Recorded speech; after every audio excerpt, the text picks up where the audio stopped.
ఒక కథ చెప్తాండి. ఒక అన్నదమ్ములు ఉన్నారు, రామ్ ప్రసాద్, శ్యామ్ ప్రసాద్. రామ్ ప్రసాద్ కి పెళ్ళైంది, 2 పిల్లలు. శ్యామ్ ప్రసాద్ కి పెళ్ళైంది, 2 పిల్లలు. రామ్ ప్రసాద్ భార్య, శ్యామ్ ప్రసాద్ భార్య తోడికోడళ్ళు అయిపోయి మన దానిలో సహజం కదా గొడవ పెట్టుకోవడం. ఇద్దరికి పడలేదు, కోట్ల ఆస్తి, ఇద్దరు విడిపోయినారు, ఎవరింట్లో వాళ్ళు ఉంటున్నారు. ఒక అబ్దుల్లా వచ్చింది బంగ్లాదేశ్ నుంచి, రోహింగ్యా ముస్లింలు అనుకోండి. వాడికి 4 భార్యలు ఉన్నారు, 18 మంది పిల్లలు ఉన్నారు. రామ్ ప్రసాద్ ఇంట్లో పనికొచ్చింది.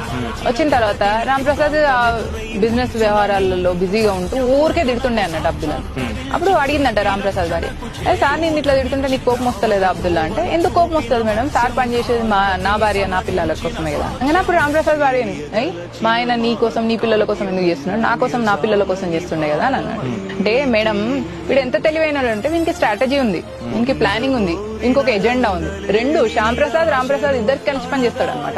అంటే ఇక్కడ ఆఫీస్ లో ఈయనకు బిజినెస్ కి, అక్కడ ఆయనకు బిజినెస్ కి. ఎందుకంటే అన్నదమ్ముల మధ్యలో ఎంత బ్రేక్ ఏం రాదు కదా సహజంగా. తోడుకోడళ్ళకి రాదు, ఫ్యామిలీ వేరే ఉంటది కానీ అన్నదమ్ములు మంచి మాటలు ఉన్నారు కాబట్టి వీడు ఇద్దరికి మీడియేటింగ్ చెప్తున్నాడు. రేపు నాకు 18 మంది పిల్లలలో నాకు 9 మంది కొడుకులు ఉన్నారు, ఎవరో ఒక కొడుకు ఎవడో ఒకటి నీ కూతుర్ని లైన్ వేస్తాడు, లవ్ జిహాద్ అని మీరు మొత్తుకుంటారు. అరే నా చెల్లెని ఎట్లా వేసుకోపోతావురా అని చెప్పేసి నీ కొడుకు వస్తాడు. నీకు లింగులు ఇట్టుకోమనుకుంటా ఒకడే కొడుకు, నాకేమో 8 మంది కొడుకులే.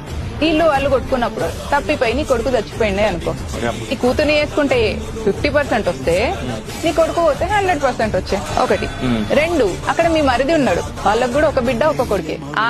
నీ మరిది కూతురు నీ కూతురు బాగా క్లోజ్, ఆ పిల్లని కూడా మావాడు ఎవడో ట్రాప్ చేసేదంటే అప్పుడు అమ్మాయికి అక్క దగ్గర ఉంటాం, అక్క ఉన్న నేను కలిసి ఉంటాం అని చెప్పేసి అది కూడా వస్తుంది. అక్కడి నుంచి ఇంత ఆస్తి వచ్చేది. అసలు మీ మొత్తం ఫ్యామిలీలో ఉన్న ఆస్తిలో 2/3 నాకే వచ్చాయి. మీరు అంతా నా కోసమే పని చేయబట్టే నేను ఇంకా దేని గురించి ఆలోచించాలి, దేని గురించి బాధపడాలి, పిల్లల్ని కనుకుంటే అయిపోతుంది కదా.